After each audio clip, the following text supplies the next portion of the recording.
Imran series novel X2 از قلم مظہر کلیم MA۔ Captain Shakeel اپنے flat میں آرام کرسی پر دراز کتاب پڑھنے میں مصروف تھا کہ اچانک کال بیل زور زور سے بجنے لگی۔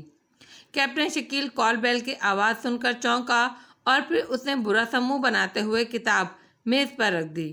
شاید یہ دخل اندازی اسے بری لگی تھی۔ پھر تیز تیز قدم اٹھاتا وہ دروازے کی طرف بڑھا اور اس نے چٹکنی اتار کر دروازہ کھول دیا۔ سامنے صفدر کھڑا تھا۔ صفدر کو دیکھتے ہی کیپٹن شکیل کے ذہن پر چھائی ہوئی تمام بوریت دور ہو گئی۔ آئیے آئیے صفدر صاحب، آج آپ کیسے بھول پڑے؟ کیپٹن شکیل نے ہنستے ہوئے صفدر کا استقبال کیا۔ بس کیا بتاؤں، بیٹھے بیٹھے زبردست بوریت کا دورہ پڑا تو جی گھبرانے لگا۔ میں نے سوچا چلو جا کر کچھ وقت گپ شپ میں گزار دیا جائے۔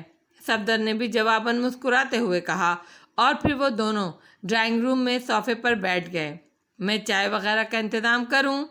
کیپٹن شکیل نے اخلاقاً پوچھا۔ او نو، رہنے دو، بیٹھ کر کچھ دیر گپ شپ کرتے ہیں، بعد میں موڈ ہوا تو دونوں مل کر بنا لیں گے۔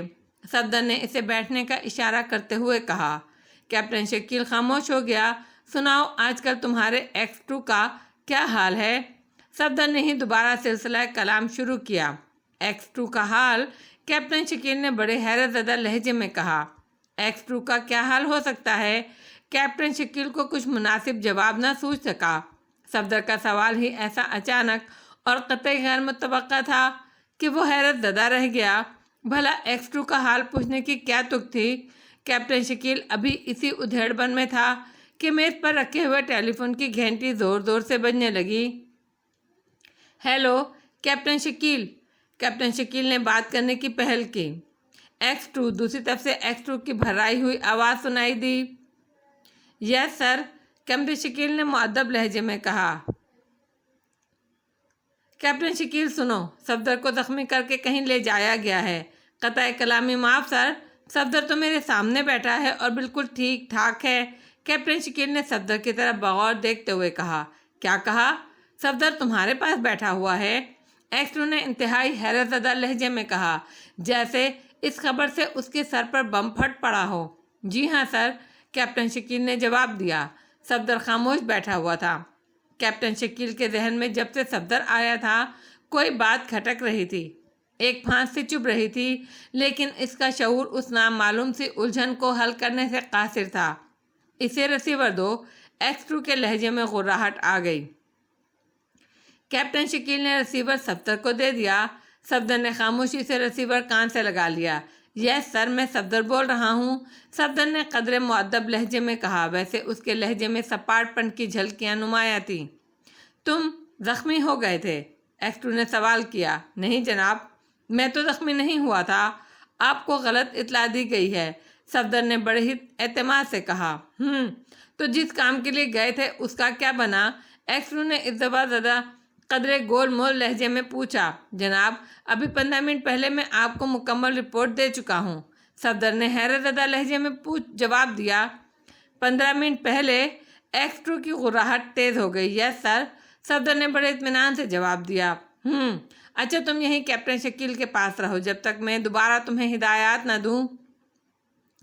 X2 نے نہ جانے کیا سوچ کر سلسلہ منقطع کر دیا۔ صفدر نے پھر خاموشی سے ریسیور رکھ دیا۔ کیپٹن شکیل جو اس وقت بڑی خاموشی سے بیٹھا صفدر کی طرف غور سے دیکھ رہا تھا، اچانک چونک پڑا۔ کیا بات ہے؟ X2 کو تمہارے زخمی ہونے کی اطلاع کس نے دی؟ کیپٹن شکیل نے پوچھا۔ اوہ، یہ تو میں نے پوچھا ہی نہیں۔ صفدر چونک پڑا۔ پلیز کیپٹن، ذرا X2 کے نمبر ڈائل کرنا، میں اس سلسلے میں بات کر لوں۔ صفدر نے میز پر پڑا ہوا جگ گلاس اپنی طرف کھینچتے ہوئے کیپٹن شکیل سے درخواست کرتے ہوئے کہا۔ کیپٹن شکیل نے ایک لمحے کے لیے صفدر کی طرف دیکھا اور پھر ریسیور اٹھا کر X2 کے نمبر ڈائل کرنے لگا۔ نمبر ڈائل کر کے کیپٹن شکیل نے ریسیور صفدر کی طرف بڑھا دیا، مگر اسی لمحے اچانک صفدر اٹھ کر کھڑا ہوا۔ شیشے کا گلاس ابھی تک اس کے ہاتھ میں تھا۔ اس سے پہلے کہ کیپٹن شکیل کچھ سمجھتا، صفدر نے پوری قوت سے ہاتھ میں پکڑا ہوا گلاس کیپٹن شکیل کے سر پہ مار دیا۔ ایک زوردار چھناکا ہوا اور کیپٹن شکیل کے سر سے خون تیزی سے بہنے لگا۔ گلاس کے سینکڑوں ٹکڑے فرش پر بکھر گئے۔ کیپٹن شکیل اس اچانک اور غیر متوقع زبردست چوٹ سے سنبھل نہ سکا اور دوسرے ہی لمحے لہراتا ہوا فرش پر گر گیا۔ ریسیور اس کے ہاتھ سے نیچے جا پڑا تھا۔ صفدر نے بڑی ہی پھرتی سے ریسیور اٹھا کر دوبارہ کریڈل پر پٹک دیا۔ ریوالور وہ جیب سے نکال ہی چکا تھا، چنانچہ سنبھلنے کی کوشش کرتے ہوئے کیپٹن شکیل کے سر پر اس نے پوری قوت سے دستہ مارا۔ کیپٹن شکیل دوبارہ فرش پر گرا۔ اس دفعہ وہ پوری طرح بے ہوش ہو چکا تھا۔ دستہ کافی قوت سے پڑا تھا کیونکہ سر پر فوراً ہی دوسرا سر نمودار ہونے لگا۔ صفدر نے بڑی پھرتی سے جھک کر کیپٹن شکیل کو فرش سے اٹھا کر کاندھے پر لادا اور تیزی سے دروازے کی طرف بڑھا۔ دروازہ کھول کر وہ سیڑھیاں اترتا چلا گیا۔ سیڑھیوں کے عین نیچے ایک سیاہ رنگ کی کار موجود تھی۔ صفدر نے دروازہ کھولا اور بے ہوش کیپٹن شکیل کو پچھلی سیٹ پر ڈال دیا۔ دوسرے ہی لمحے وہ خود اسٹیئرنگ پر موجود تھا اور کار تیز رفتاری کے ریکارڈ توڑتی ہوئی سڑک پر بھاگنے لگی تھی۔ عمران نے بڑی پھرتی سے ریسیور رکھ دیا۔ اسے معاملہ اچھی طرح سمجھ آ چکا تھا۔ ریسیور رکھتے ہی اس نے ایک لمحے کے لیے جیب میں ہاتھ ڈال کر ریوالور کی موجودگی کا اندازہ کیا، اور جب اسے اطمینان ہو گیا کہ جیب میں ریوالور موجود ہے تو وہ پھر ایک ہی جگہ سے چھلانگ لگا کر دروازے تک پہنچ گیا۔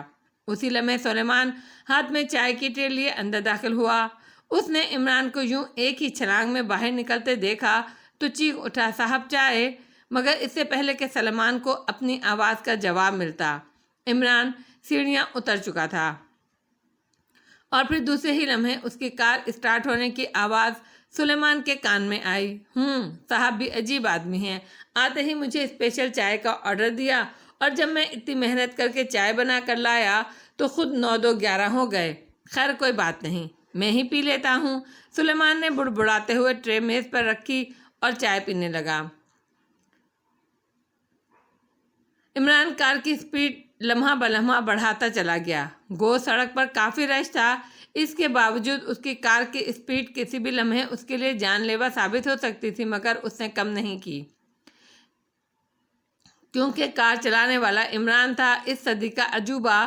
چنانچہ کسی بھی ناخوشگوار حادثے کے بغیر اس کی کار کیپٹن شکیل کے فلیٹ کے قریب پہنچ گئی۔ کیپٹن شکیل کے فلیٹ کے قریب پہنچتے ہی اس نے کار کی رفتار آہستہ کر دی، اور پھر کیپٹن شکیل کے فلیٹ سے 2 فلیٹ پہلے اس نے کار ایک سائیڈ میں روک دی، پھر خود کار سے نیچے اترا۔ اب وہ محتاط قدموں سے کیپٹن شکیل کے فلیٹ کی طرف جا رہا تھا۔ جلد ہی وہ فلیٹ کی نچلی سیڑھی پر پہنچ گیا۔ ہر طرف خاموشی تھی۔ پھر عمران انتہائی تیزی سے سیڑھیاں چڑھتا چلا گیا۔ فلیٹ کا دروازہ کھلا ہوا تھا۔ عمران جب اندر پہنچا تو میدان خالی تھا۔ چڑیائیں کھیت چگ چکی تھیں۔ فرش پر شیشے کے ٹکڑے بکھرے ہوئے تھے، کئی جگہ خون کے دھبے بھی موجود تھے، جس سے معلوم ہوتا تھا کہ کوئی زخمی بھی ہوا ہے۔ عمران چند لمحے خاموشی سے سچویشن دیکھتا رہا، پھر اس نے ریسیور اٹھا کر کان سے لگاتے ہوئے نمبر ڈائل کیے۔ جلد ہی رابطہ مل گیا۔ ہیلو طاہر، میں عمران بول رہا ہوں۔ رابطہ ملتے ہی عمران نے بڑی سنجیدگی سے کہا، جی سر فرمائیے۔ دوسری طرف سے بلیک زیرو کی آواز سنائی دی، بلیک زیرو، سب ممبرز کو فوراً کال کرو سوائے صفدر اور شکیل کے، اور سب کو سختی سے حکم دے دو کہ وہ نہ کسی ممبر کو اپنے فلیٹ میں داخل ہونے دیں، نہ خود دوسرے کے فلیٹ میں جائیں، حتیٰ کہ ٹیلی فون کے ذریعے بھی ایک دوسرے سے رابطہ قائم نہ کریں۔ عمران کے لہجے میں بے پناہ سختی تھی۔ بہتر سر، مگر میں اس حکم کی وجہ نہیں سمجھ سکا۔ بلیک زیرو کے لہجے میں الجھن تھی۔ تم پہلے یہ احکام سب کو دے دو، میں وہیں آ کر تمہیں وجہ بتاؤں گا، اس نے تقریباً ڈانٹتے ہوئے کہا، اور ریسیور رکھ دیا۔ چند لمحے تک عمران وہیں کھڑا کچھ سوچتا رہا، پھر اچانک اس کے ذہن میں خیال آیا۔ اس نے جیب میں ہاتھ ڈال کر ٹرانسمیٹر نکالا اور پھر اس کا بٹن دبا کر ٹائیگر سے رابطہ قائم کرنا شروع کر دیا۔ کافی دیر کی کوشش کے باوجود رابطہ قائم کرنے میں ناکام رہا۔ اس کا مطلب ہے مجرم اپنی کوشش میں کافی حد تک کامیاب رہے ہیں۔ عمران نے برا سا منہ بناتے ہوئے ٹرانسمیٹر جیب میں ڈالا اور پھر واپس فلیٹ کی سیڑھیاں اترنے لگا۔ نیچے اتر کر وہ تیز تیز قدم اٹھاتا ہوا اپنی کار کی طرف بڑھا۔ اس نے دروازہ کھولا، پھر جیب سے چابی نکال کر انگیشن میں لگائی۔ ابھی وہ سوئچ لگانا ہی چاہتا تھا کہ اچانک اس کے سر پر قیامت ٹوٹ پڑی۔ پھر اس سے پہلے کہ وہ اس اچانک افتاد سے سنبھلتا، اس کے سر پر تابڑ توڑ جل ترنگ سا بجنے لگا اور عمران لڑک کر سیٹوں سے نیچے جا پڑا۔ وہ بے ہوش ہو چکا تھا۔ کار کی پچھلی سیٹ کے درمیان سے ایک آدمی باہر نکلا اور پھر اس نے عمران کو اٹھا کر پچھلی سیٹوں کے درمیان ڈال دیا اور خود کار کے اسٹیئرنگ پر آ گیا، اور دوسرے ہی لمحے کار تیزی سے آگے بڑھی اور مختلف سڑکوں پر دوڑنے لگی۔ بلیک زیرو بے حد پریشان تھا۔ عمران کا پچھلے 2 دنوں سے کوئی پتہ نہیں چل رہا تھا۔ کیپٹن شکیل، صفدر، جولیا چوہان، نعمانی سب اپنے اپنے فلیٹ سے غائب۔ عمران کے سب ایجنٹ ٹائیگر کا بھی کچھ پتہ نہیں تھا۔ ادھر سب سے بڑی مصیبت جو اس کے سر پر آن پڑی وہ یہ کہ سر سلطان کو اغوا کیا گیا تھا۔ اعلیٰ حکام میں کھلبلی مچی ہوئی تھی۔ پولیس انٹیلیجنس سر سلطان کی تلاش میں قطعی ناکام ثابت ہو چکے تھے۔ آخر صدر مملکت نے ایک ہنگامی اجلاس طلب کر لیا تاکہ سر سلطان کی گمشدگی پر پوری سنجیدگی سے غور کیا جائے۔ ہنگامی اجلاس کی اطلاع بلیک زیرو کو پہنچ چکی تھی۔ اس دفعہ صدر مملکت نے اسے اطلاع دی تھی کیونکہ سر سلطان کے علاوہ صرف صدر مملکت ہی کو اس کے فون کے متعلق معلوم تھا۔ بلیک زیرو نے سوچا کل کے اجلاس میں شرکت سے پہلے وہ اپنے طور پر سیکریٹ سروس کی گمشدگی کی وجہ جاننے کی کوشش کرے۔ وہ خود عجیب پوزیشن میں پھنس چکا تھا کیونکہ عمران سمیت تمام ممبرز گدھے کے سر سے سینگ کی طرح غائب ہو چکے تھے۔ چنانچہ بطور ایکس-2 کے نمائندے اس نے میک اپ میں سر سلطان کے آفس کا معائنہ کیا اور پھر آفس کی تلاشی لیتے ہوئے اچانک اس کی نظر فون کے جوائنٹ پلگ پر پڑی۔ جوائنٹ پلگ کا ڈھکن اسے کچھ ٹیڑھا محسوس ہوا۔ اگر یہ کوئی نئی بات نہیں تھی جس کا ہونا ناممکنات میں سے تھا، لیکن بلیک زیرو اس چھوٹی بات کو بھی نظر انداز کرنے کے موڈ میں نہیں تھا۔ چنانچہ اس نے جھک کر بغور ڈھکن کو دیکھا اور پھر جیب سے رومال نکال کر اس نے بڑی احتیاط سے ڈبی کا ڈھکن کھول لیا۔ ڈھکن کھلتے ہی حیرت سے اس کے دماغ میں جھماکے ہونے لگے۔ سامنے ایک جدید ترین wireless set tape recorder fit تھا۔ بلیک زیرو نے بڑی احتیاط سے وہ ٹیپ ریکارڈر علیحدہ کیا، پھر اسے جیب میں ڈال لیا۔ اس کے پلک کا ڈھکن بھی جیب میں ہی ڈال لیا۔ پھر وہ اٹھا اور سر سلطان کے آفس سے باہر نکلتا چلا گیا۔ آفس کے باہر موجود ملٹری پولیس کے سپاہی نے اس کے باہر نکلتے ہی آفس کا دروازہ دوبارہ سیل کر دیا۔ بلیک زیرو سر سلطان کے دفتر سے سیدھا رانا ہاؤس پہنچا۔ اس نے جاتے ہی ٹیپ ریکارڈر جیب سے نکال کر میز پر رکھا اور خود ایک کمرے کی طرف چلا گیا۔ تھوڑی دیر بعد جب بلیک زیرو واپس آیا تو اس کے ہاتھ میں ایک چھوٹی سی کیمرہ نما مشین تھی۔ اس کے کمرے کا دروازہ اندر سے بند تھا اور اس مشین کا اس نے پھر بٹن دبا دیا۔ بٹن دبتے ہی مشین کی ایک سائڈ سے ایک باریک مگر انتہائی چمکدار سلاخ باہر نکل آئی۔ اس نے وہ سلاخ اس ٹیپ ریکارڈر کے ایک چھوٹے سے سوراخ کے ساتھ اٹیچ کی اور ایک بٹن دبا دیا۔ ٹیپ ریکارڈر کے اندر سے ہلکی ہلکی زوں زوں کی آوازیں آنے لگیں جیسے کوئی مشینری چل رہی ہو۔ چند لمحوں تک زوں زوں کی آوازیں آتی رہیں، پھر بند ہو گئیں۔ بلیک زیرو نے وہ سلاخ ٹیپ ریکارڈر سے علیحدہ کر لی اور پھر کیمرے کا ایک اور بٹن دبا دیا۔ چند لمحوں تک خاموشی طاری رہی، پھر سر سلطان کی آواز کمرے میں گونجی۔ سلطان اسپیکنگ۔ شاید وہ فون پر گفتگو کر رہے تھے۔ سلطان صاحب، کیا آپ بتائیں گے ایکس-2 دراصل کون ہے؟ دوسری طرف سے آواز گونجی، کیا بکواس ہے، کون ہو تم؟ سر سلطان کا غصہ غراہٹ سے بھرا ہوا تھا اور پھر ریسیور پٹکنے کی آواز سنائی دی۔ چند لمحے گزرنے کے بعد پھر سر سلطان کی آواز دوبارہ گونجی، آپریٹر، ابھی مجھے کس نمبر سے کال آئی تھی؟ سر سلطان نے آپریٹر سے پوچھا۔ سر، پبلک بوتھ نمبر 14 سے۔ دوسری طرف سے آپریٹر کی آواز سنائی دی اور پھر ریسیور پٹکنے کی آواز آئی۔ اب مکمل خاموشی چھا گئی۔ بلیک زیرو نے کیمرے کا بٹن بند کیا اور خاموشی سے بیٹھ کر سوچنے لگا۔ کافی دیر تک وہ خاموش بیٹھا کسی گہری سوچ میں غرق رہا۔ اچانک اس کے چہرے پر ایک طنزیہ مسکراہٹ ابھرنے لگی اور پھر اس نے ایک زوردار کہکا لگایا اور اٹھ کھڑا ہوا۔ اس کے چہرے پر بڑی دل آویز مسکراہٹ تھی اور وہ تیز تیز قدم اٹھاتا ہوا کمرے کا دروازہ کھول کر باہر نکلتا چلا گیا۔ ایک کافی بڑا ہال تھا۔ فلورسنٹ کی تیز روشنی سے پورا ہال جگمگا رہا تھا۔ سامنے کی دیوار سے سیکریٹ سروس کی پوری ٹیم پشت لگائے کھڑی تھی، صرف سکندر موجود نہیں تھا۔ کیپٹن شکیل، جولیا چوہان، نعمان خاموش کھڑے تھے۔ ان کے ہاتھ ان کی پشت پر بری طرح مضبوطی سے بندھے ہوئے تھے۔ ان کے قریب ہی ایک کرسی پر عمران رسیوں سے بندھا بیٹھا تھا۔